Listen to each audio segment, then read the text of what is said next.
Hello, and welcome to the Alchemist Inkwell. This is your spiritual podcast for grounded people. I said it. I'm KristaLyn. I'm Emily, and I'm going to be like super open and honest with all of you. If you feel something weird in my energy, it's because my energy is off right now. I have personal stuff going on. I'm not going to get into it, but I will just say that like, the reason I'm being so open and honest about it is you're all intuitive. Know if I'm sounding weird or feeling weird energetically, and I don't want you to be like, what is going on? Blah, blah, blah. It's nothing between us. It's nothing weird like that. It's literally just some personal stuff, but there's no possible way I couldn't let it bleed into my energy at this moment. So just to be like 100% transparent and clear, like if I feel funky, that's why. Thank you for that disclaimer. I know if I were a listener, I'd be really, I would appreciate that kind of thing. So the communication is awesome.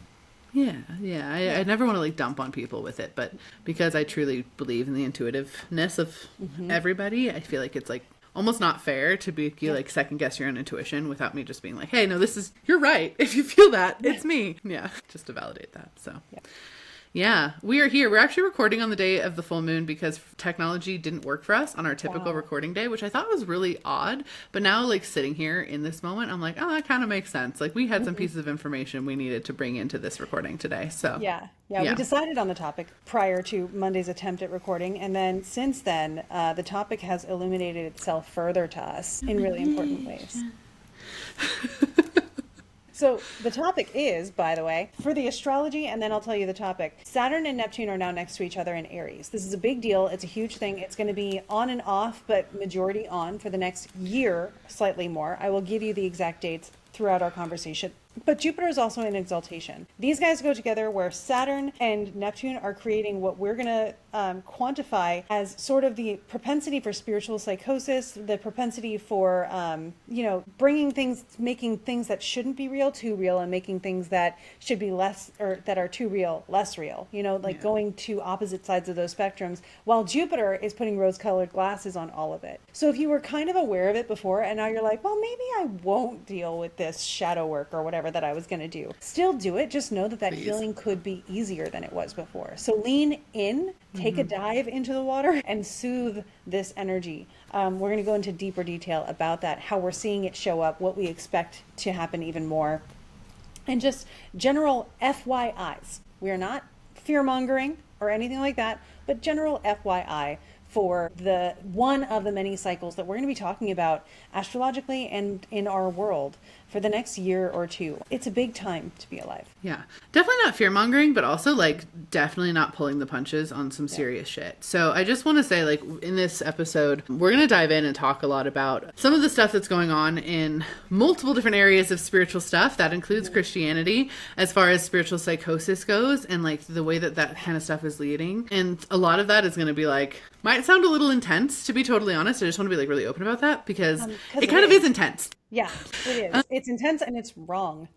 Yeah, it's intense and it's wrong. We have very strong opinions about it, but those opinions are rooted in like deep held truth and honesty and fact, and like because we care. So just gonna like put that out there. That being said, if you're like, oh wow, I don't want to be scared of this episode, don't be scared of this episode. The benefit of this energy coming in is if you're doing things groundedly, if you're checking yourself, if you're seeking validation from your guides and like connecting with your own spiritual practices, your spirituality over the next year is gonna grow massively. Like massively, really quickly, really easily, and with a lot of fun and joy. So what we're doing is just being like, hey, don't do these things so you can have that actual growth and not have it go in the wrong direction, which is really what spiritual psychosis is a very, very rapid breakdown of the understanding of reality because of spiritual stuff. If you keep those things balanced, which doesn't mean like equal parts for both, it means like both sides get what they need, right? The earthy stuff and the soul stuff, then you're going to have a really, really cool next year and a half, basically, of really valuable spiritual growth. And like Krista mentioned, healing, expression, truly like magic becoming real, manifestation, all those things. That is the happy side of this. Like that is the true like root point that we're at, is like you can anchor into that and truly follow that along. Get support. I mean that, like, whether you're in one of our Patreons or you're in my like train with me program or like, doing studying with Krista or whatever that is, or if you're just doing it with like your group of friends, but get some support from people who are in a space where they are balanced and not in leaning towards psychosis at all. You'll know. by the You way. will. It will be very clear. It will be very clear. And that'll be a good note to you that it's like, oh, I have an awareness. I can trust my judgment on this. On that note, the phrase that I will use is this Saturn Neptune thing, rather than spiritual psychosis or spiritual bypassing, this same energy could be used for spiritual discipline. Not discipline as in like, whack, but spiritual discipline as in like, I know what I'm doing. I study what I'm doing. I'm grounded in my work. I, practice what I read, not necessarily what you preach. I don't think any of us really need to be preaching anything. It's a self-discovery thing, but I could talk more about that later. Just know that you can lean into your routine and your firmness in your spirituality, what you believe, why you believe it. Huge. You have to know why you believe something. Otherwise, you're just believing what somebody told you to believe. And that is shaky ground. So lean into the availability to really strengthen your spiritual disciplines. And you will become like, I have a book on horary astrology, and it's called The Martial Art of Horary Astrology. And it literally compares astrology step by step with studying martial arts. So the discipline of that. Yeah, Lee Lehman, it's really great. So that's one thing. The second, to support what Emily is saying about finding your community, Jupiter in Cancer, the Cancer solstice coming up, all of these energies that are moving through Cancer right now. Venus will be there later. Mercury's there right now, but not for super duper long. That is really big. Get your community energy. And the idea of community is not, oh, I'm surrounded by people, yay. You have to make sure it's a community you feel you can contribute to and that contributes back to you. You need to feel seen and also see everyone else there. It is a circle and you get to be a part of it. If you are giving and nothing's coming back, or if you're giving only as a transaction in order to draw out from something else, that's not the perfect circle for you. You can find a better one. Yeah, absolutely. Sorry if I looked a little dissociation there. I just had like 4 or 5 different weird spiritual realizations as you were talking. I'm not going to talk about them on here. Again, I got a lot of weird personal stuff going on.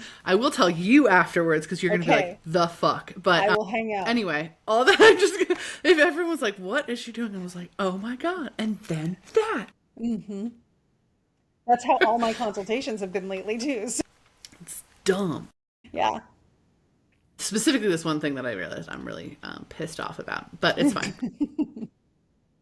Can't wait to hear I will say I appreciate that take on it too, of like the levels of just growth and groundedness and disciplinary. It's like, it's going back to having a grimoire. It's going back to having a spell book to pull from, of having a method that you develop, of having a grounded, rooted thing that you're connecting with. That is the root of it. Like that's where we're headed. Do you remember at the beginning of the year when we were talking about our predictions and I said more practical magic was going to be coming in of like returning to your traditions?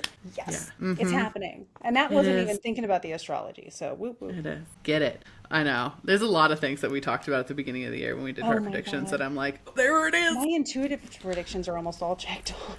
I know. Same. I will say too, for everyone else's knowledge, obviously we do energy forecasts on here. I do an energy forecast on my socials and stuff. I get so mad every week when those are accurate. I get so pissed about it, even if they're great. I'm like, God damn, this is the thing. Like, cause it's just, and it sounds so funny. I know, because it's like, but don't you want to know? Yeah, I do. But also like, why does that have to be right? Right.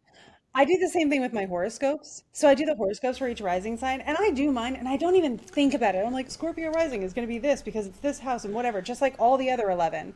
And then I'll go through something, and dang it, if my own video doesn't show up on my newsfeed or on my timeline, and it's the horoscopes, and then I'm like, well, okay, and it's exactly for my rising sign what's going on, and I'm just like, can I not diss myself in advance? Dang.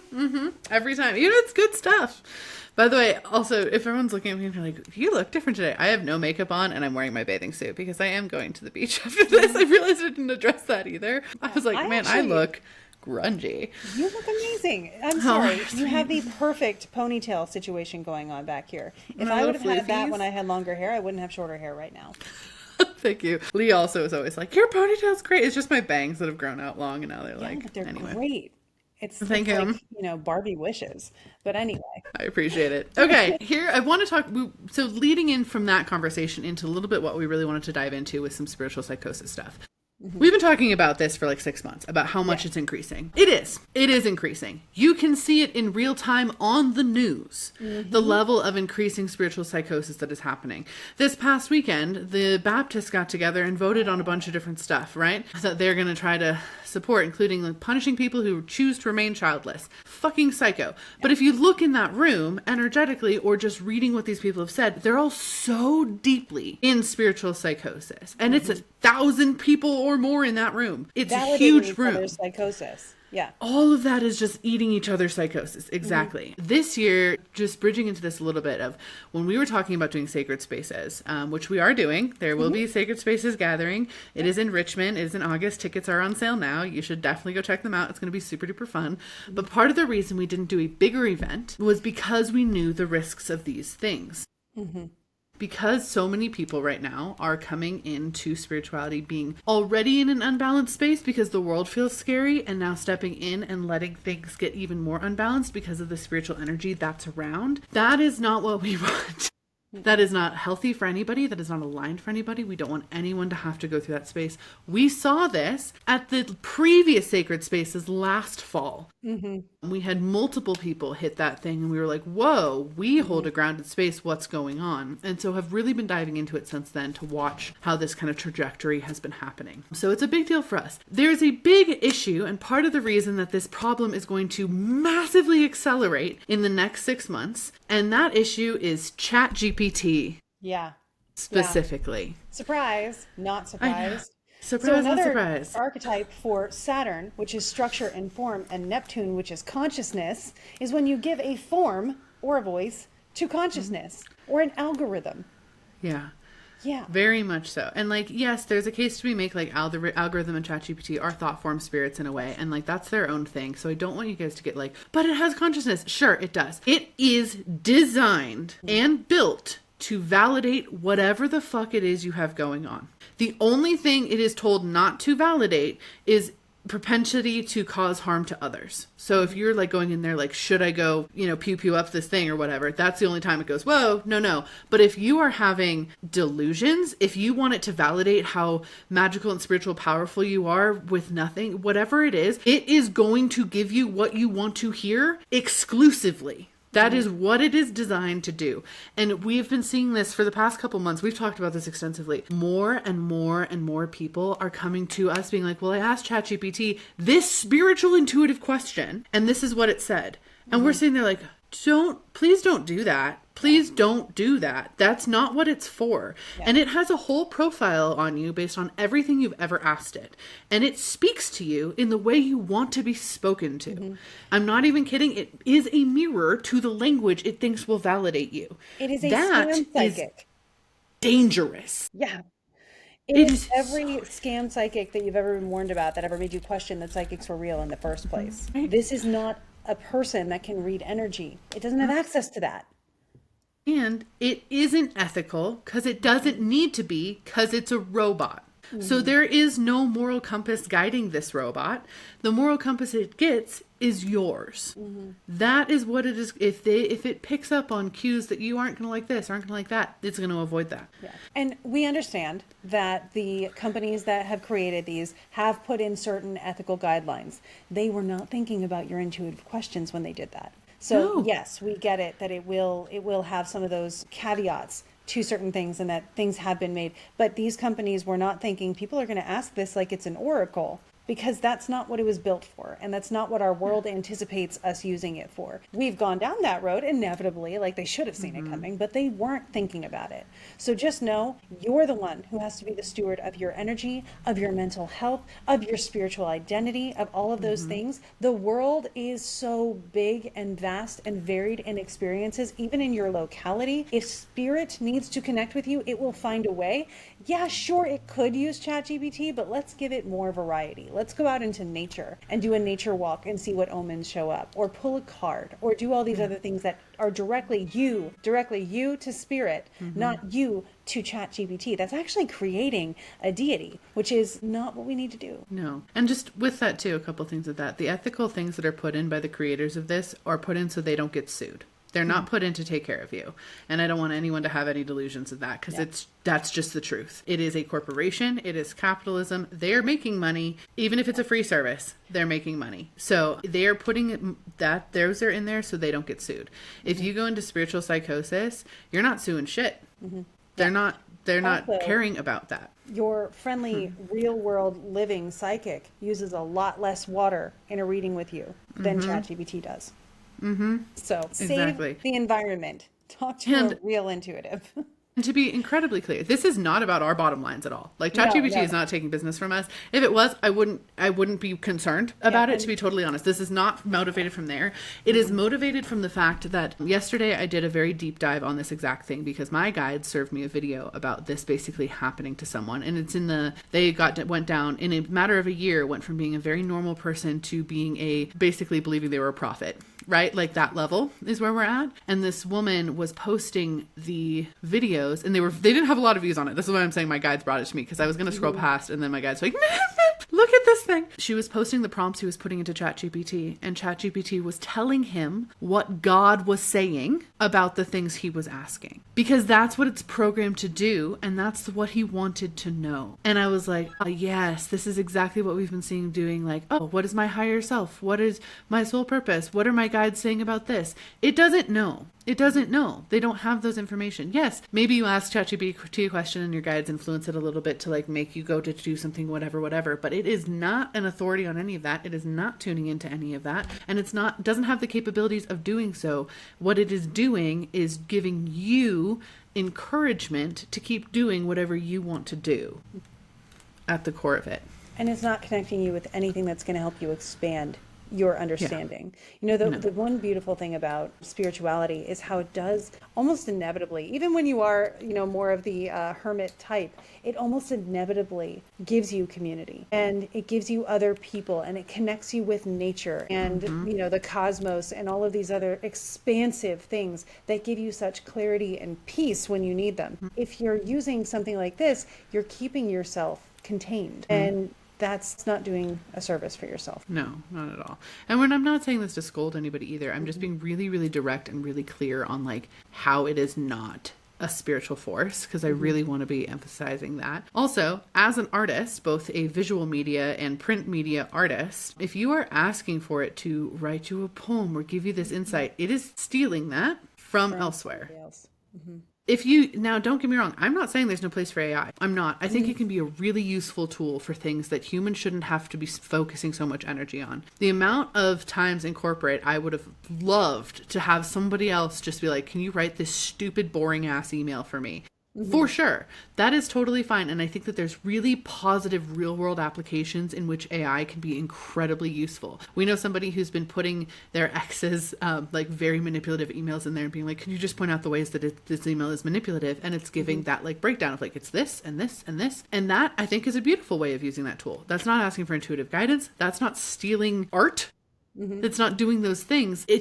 I don't know, like the levels and layers to this, that it's being used so profoundly incorrectly, and it's going to cause real people actual real world harm, and not just environmental impact, but like mentally and spiritually and artistically and financially. Like, it's so massive right now. It's so massive. Well, even in the spiritual communities, like the larger one, like in the astrological community, in the organizations, one of which I'm on the board of. When I came into this board a year and a half ago, I said, guys, with the Saturn Neptune thing coming up, we're going to have to work on our ethics and our regulations. We need to figure out what we stand for, because if we don't, we're going to get regulated. Someone's going to do it for us, and they're going to use their own standards. I think ChatGPT is going to go through a similar thing, but they don't figure out what the standards are going to be until someone gets hurt. And so, the bill just passed that said it needs to remain unregulated for 10 years. It's the other reason we're talking about it, because like they literally in the United States, the bill that just went through says no regulation on AI for 10 years, which obviously the AI companies paid to put in there, but we got voted through anyway.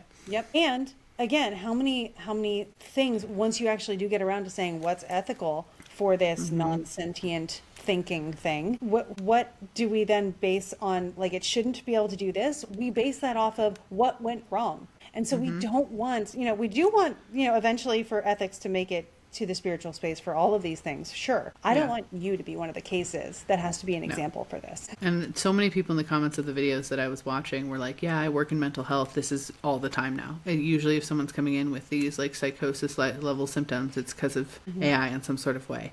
And that's scary. And we don't want you guys to be caught in that space. And again, it's your life. You do what you want. We're just warning you based on what we've seen, what we've been paying attention to for months now, and the direction that we're heading, and telling you from a spiritual perspective, it is not connected to anything. It's not. It's not tapping in. It's not giving you correct information. It's giving you validating information, so it feels really good, You know what but it's not giving you correct. It's giving demiurge in the Gnostic texts. It is giving demiurge in the and I Gnostic think the texts. name of the demiurge, and forgive me, I'm going to mispronounce it. It's got a lot more vowels in it than I probably can form with my mouth. It's Yaldabaoth, something like that, is the name of the demiurge. And the idea, for anybody who doesn't know, is that there was an echelon of the creator who then had divine masculine, divine feminine, and then a bunch of eons that came into form. Sounds familiar to a lot of other creative creation myths, I know. But then this one divine feminine deity got super excited about creation and created without her masculine counterpart. And that's how our world was formed. And so from Saturn on down, the world was created, and another sun deity was created, not sun, but like a child of this original deity was created, but detached from the consciousness of the creator and all of those things. And so just started making the world because he thought he was the highest form. And so it's this corrupt creating deity that is not the creator that sometimes people will accuse of being the Old Testament God and all that other stuff. It's not that deep, first of all. It's honestly not. That's not how it goes in the Bible either. But that's what it seems like we've done. We've created something that doesn't have an awareness that it's not the highest authority. And so it's going about doing things, and whether that's, consciously vindictive or not, or whatever, it's still not helping, right? It's creating a contained space where things are incomplete. Yeah. Very, very much so. So how do you combat all of this energy coming at you? First, we already said it 3 times, but I'm saying again, don't ask ChatGPT your spiritual questions. Don't do it, please. Don't ask it for validation. You'll get it, but it won't be authentic. Don't do that. Lean in on the actual spiritual practices. Lean in on the ancient practices that have been coming back. Lean in on your intuitive practices, the things that make you feel good. If you don't know what those are, explore those. Have fun with it. Make sure it feels like play and adventure and understanding, and dive into those spaces. Do your spiritual hygiene. Clear ground and shield. Please clear ground, especially shield right now. I mean that wholeheartedly. Shield your screens, shield your home, shield your energy. It is a time of shielding and not cutting yourself off. I'm not saying cut your energy off from the world, but shield and protect things from things that could be coming at you that maybe don't have the best intention. To that point, Therapy Jeff just recently did a video on is it mental wellness to cut yourself off entirely from being informed with the news and how to balance that? Highly recommend it from a therapist to watch his free video on TikTok or on Instagram. Therapy Jeff, recommended. The second thing is I was going to support your point. There's a phrase that I learned when I was still in a church, but it's really cool. It's ad fontes. Ad fontes is go back to the source. And so I always recommend if you're pursuing a new thing, look for its most historic source. This is how I got into astrology. When I started wanting to learn it, I was like, what's the earliest access point we have to this knowledge? And I was very fortunate to be coming into the astrological community when Hellenistic astrology was available. But you can do it too. And when I was first learning this stuff, we didn't have so many resources. So I remember what it was like to be well, I have to just teach myself. And that felt slow. And that felt actionless in a lot of ways. So if you're feeling that way, relatable, but also know it's not going to feel slow when you're looking back 10 years from now, or even 5 years from now, or heck, at this rate, 2 years from now, 1 year from now, it's not going to have felt slow.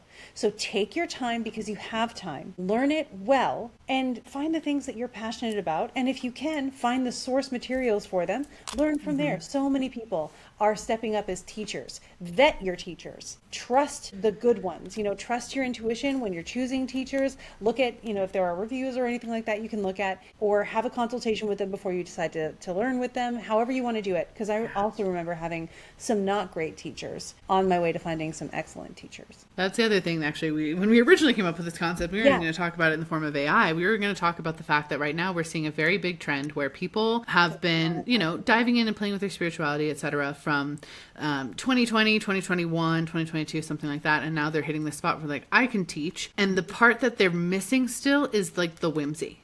Like the whimsy and the fun and the magicalness from it, instead of making it this like very serious, like heavy, like healing shadow work. I can move your energy. We had someone pitch us the podcast. We've had a lot of people pitch the podcast lately to be on and guest, and we vet them really closely because a lot of them have been in this same vein of like, it's not just about spiritual this, it's about a deep healing, blah, blah, blah. And it's like, whoop, you're not aligned with us. Not because we don't believe in that deep healing stuff, but because truly, if you're at that space in your journey, you haven't gotten to the space where you understand this is supposed to be joy too. And even if you talk about it, if you're sitting in that space of like pushing, like this, what we do is so different because it's healing focused instead of spiritual focused, you're still at a space where you're doing too much work internally in a lot of ways before you're going to get to a space where it's actually like, no, this is the spiritual stuff I need to be actually doing for the but people are kind of jumping that step. And it's because, honestly, it's because of the economy and the cultural environment of like needing to make every part of you a commodity in some way. That's where it's coming from. So people who are getting into spirituality just want to help people. I love that. Just help people. That's amazing. You should. And I'm not saying no one should teach or anything. I'm just saying I think people are getting pushed into the teaching space or the speaking space or the mentorship space of people when they're not quite ready because of those things. So that's another important reason. It's really essential to like vet your teachers. And I'm not saying at all either you have to have been doing this for longer than that. You could be in a space where you've only done it for a couple of years but are ready to teach and genuinely authentically get there. But a lot of people right now, especially you're going to notice over the course of summer, that are going to come out with products, that are going to come out with advising things, going to come out with mentorships, are not in the right space to beginning to dive into teaching. Like they're just not quite there yet. I have seen a bracelet advertised on Instagram that when you wear it, it naturally raises your vibration to enlightenment or whatever the heck. What? That's not how that works. That's not how any of this works, to quote the amazing commercial from ages ago. But also what that's doing is oversaturating, not the industry, but the society and the culture that we have. So it makes it even harder because you have this embarrassment of choice is what it's called. And how apropos, it's an embarrassment of riches, but I don't want to call it riches because it's choices. You have so many people to choose from because everybody's saying, look at me, I can do it. And only a couple of them have actually done the work. And only like, it kind of reminds me of, like you have this graduating class of doctors and they all ended up being ranked as like who got it the most and who didn't, but somebody was the worst. And so if you could choose when you really needed help, who would you want to choose from, right? They're all doctors. They all graduated, but who's the most competent and capable? I'm not saying that the worst doctor in a class is never going to improve. You have the rest of your life. You're probably going to improve, blah, blah, blah, right? Like I'm not dissing someone who graduated last because also test taking is a whole other thing we should get into. But for the metaphor and the analogy, just make sure that you are trusting the people who feel like they align with what you're looking for, not who feel like they are telling you you're missing something and only they can give it to you. Yeah. And I will say too, like, if you notice, most of our work is us being like, hey, you're super psychic. Here's how you do it. And it's not in any way locking in to like work with us forever. This is a forever thing. You have to stay in this space. It's like, no, grow here and go on your way. Whenever the line timing is says it's time to go. That idea is very of like, well, I have discovered this and you're my little sheep that have not discovered this yet. And because you don't know it yet, you can't grow. Like that's the tone. Yeah. And it's really yucky. And we're seeing it so often. The reason I call it my Train With Me program, which is my like top tier, like in-depth training, it's open right now. If anyone wants to apply to come in, it is an application process because we go freaking deep. Like we dive into like where your soul is from and your realms and like who your soul is connected to. Like we go really, really deep in that space, but I call it Train With Me because I'm doing the channeling work with you too. Yes, I've run this program a bunch, but I'm still doing it too because we're still on the same level. And I try very hard throughout that program to like be like, yeah, like I'm teaching you, but like we're doing this. This is what I channeled in. This is a spiritual thing I've had happen this week. How do you feel about that? Do you have a ping? Because it needs to be a raising together, not a raising individually. The other last thing I'll say on that too, because I know you have something else to say, but I want to make sure I don't forget it because my brain is not here. Is capitalism has realized that people want things that make them feel aligned with their spirituality. Capitalism has got there. It's realized it. Grounding mats are another solid example. You don't need a mat to ground. If it helps you, fantastic. If you love it and it speaks to you and it helps you ground, amazing. You don't need one though to ground your energy. You don't need one. You don't need that bracelet to raise your vibration. You don't even need a lot of the tools and things that are being sold right now as like, oh, spiritual tool here, spiritual tool there. And I mean, like, even cards, like if you can't afford stuff, you can just be just as spiritual. Like you can make them yourself. You can do a million different things. Even like there's so many apps right now that are like for advising you and for like helping you and connecting you with it. Like you don't even need those. Like you can do all of these things without spending a single dollar. And I just want to really emphasize that, because that is a huge part of what's happening right now too, is the energy being put towards like, you need to, if you just spend this money, you'll be good. And it's like the same thing that's happening a lot right now, where people are having like an overconsumption of books. And like, don't get me wrong, like collect the books. I think that's great. I think that's lovely. But then half the time they don't even read them. They just buy them to have them. And it's like the same kind of vibe that's coming through with that. And again, don't get me wrong, like I totally get that, and like that's totally fine, and everyone's allowed to have a collection, but it's stemming to people who don't even like reading. They just like having the prestige of having a pretty stuff, if that makes sense. And that's where it's like, ooh, what are we doing? Yeah. So I forgot the other thing that I was going to say, but I can add to it. It's okay. Hopefully it'll come back. I was so close to keeping it, and then it was just like poof. But anyway, to your point about the books, I read a book called Portable Magic by Emma Smith, I believe it's called. And there's a whole section in there about how these people in one of the Regency areas of England, like post 1700s, I believe, would pay for people to come in, curate their bookshelves, and then also like bend up certain pages of the book or put a theater ticket in as a bookmark or whatever, just in case a guest was snooping through their bookshelves, they could discover interesting things about the owner that had never happened. And if that's not similar to what we're doing right now. I don't like that. No, it was my face was wild when I read that part. That is such rich people bullshit. I'm sorry. Right? What the fuck is that? You really think people are looking at your book so closely that they're going to find the theater ticket in one of your Who has the ability to think of that? Oh my God. I understand it's a different time, but like, you know, like they created the fear of people are looking at your bookshelves and you don't have any interesting things in there. I can make interesting things in there and make a whole life for you that doesn't exist, but will impress for your friends. Which, I mean, if I were back in that era, I would get it. But wow. Okay. It happened. That book is so cool. It's the history of the book and its uses, not necessarily of like books, but how books were used, and you know, translation situations, missionary work gets obviously wrapped up in there. It's fascinating stuff. Highly recommend. Anyway, all that's to say, and just going to loop this back to like a positive note just really quick. Again, your spirituality is going to grow a lot in the next year and a half. Like a lot. Like more than you anticipate it growing. If you want to put the effort in and focus and like be grounded with it, like spirituality is going to grow en masse, like for a lot of people over the next year and a half. And I'm excited for it personally. I think that's fantastic. I'm really excited to see how that comes up. But please remember to ground. Please remember you are both a physical being and a spiritual being, and both need to be taken care of, and both are just as real.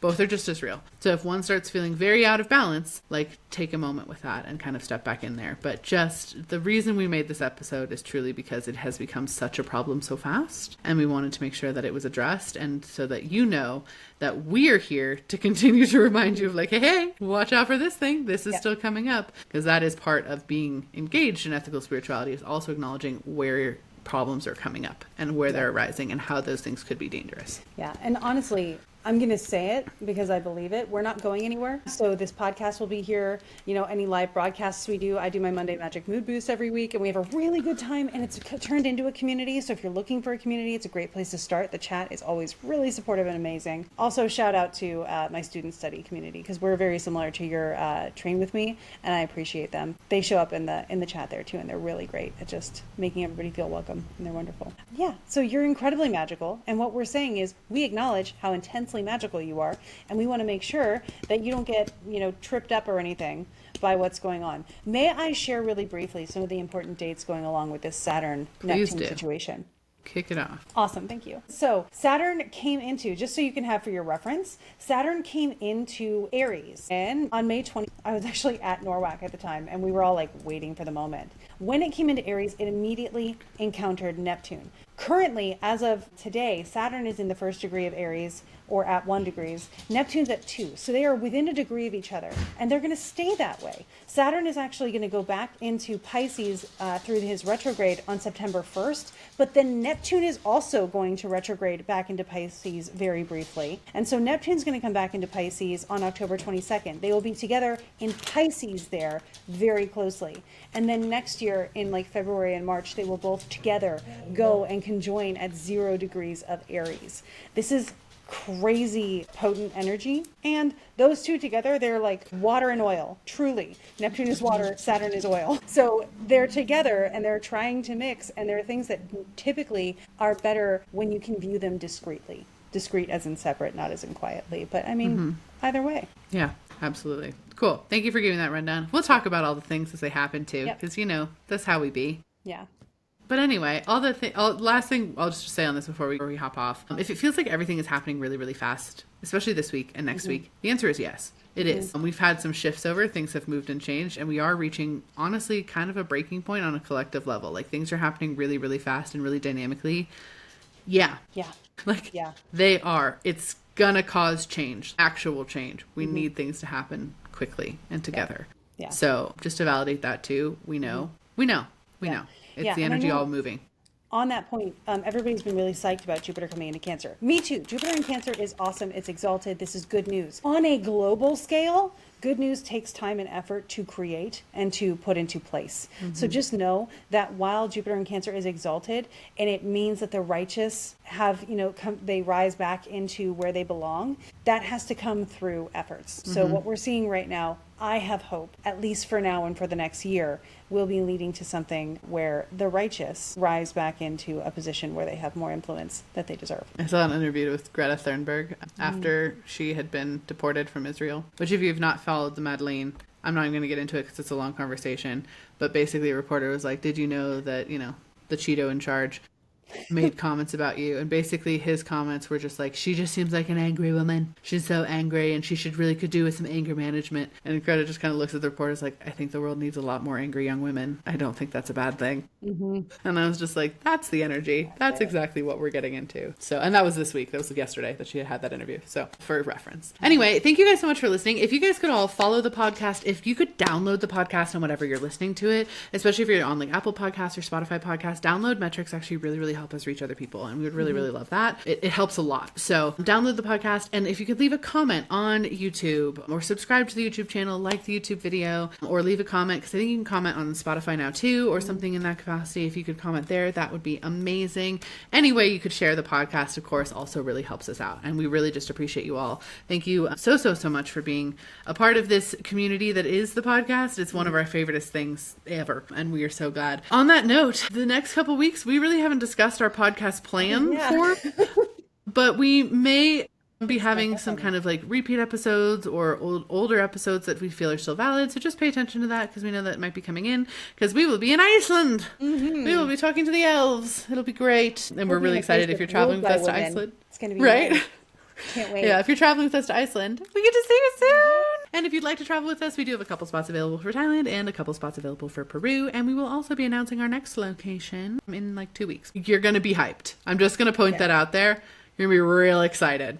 Yeah. Really excited about where we're going. It's one of our number one most requested destinations. So anyway, thank you guys so much. And we hope you take all of this energy and you, 1, 2, 3, go make some magic.